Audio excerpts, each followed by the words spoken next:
কি ব্যাপার বৌমা, তুমি সবসময় দরজা বন্ধ করো কেন? আমাদের বাড়িতে না এসব কেউ করে না, তাছাড়া আমার বাবুও দরজা বন্ধ করা পছন্দ করে না। তোমার যদি একান্তই এত সমস্যা হয় তাহলে পর্দাটা টেনে নিও, তবুও দরজা বন্ধ করবে না, ঠিক আছে? কি বানাচ্ছো বৌমা তুমি ওটা? চা?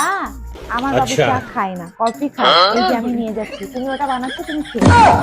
কি রে বাবু, কোথায় যাচ্ছিস? ডিনারে?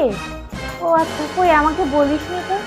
আচ্ছা আচ্ছা, ঠিক আছে ঠিক আছে, সাবধানে যা, ঠিক আছে। A few moments দেখেছো, later. বউটা আসার পরে সবকিছু আমার সঙ্গে বলা বন্ধ করে দিয়েছে। ছেলেটা আমার থেকে দূরে চলে যাচ্ছে এবার।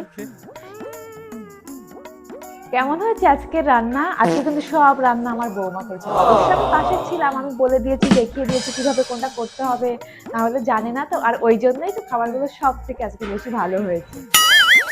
না না, আগে তো আমার বাবু সব কথা আমাকে বলে, তারপরে ওর বউকে বলে। ছোট মানুষ তো টেনশন টেনশন করবে, আগে সব কথা আমাকে বলবে, তারপরে নিজের বউকে বলবে।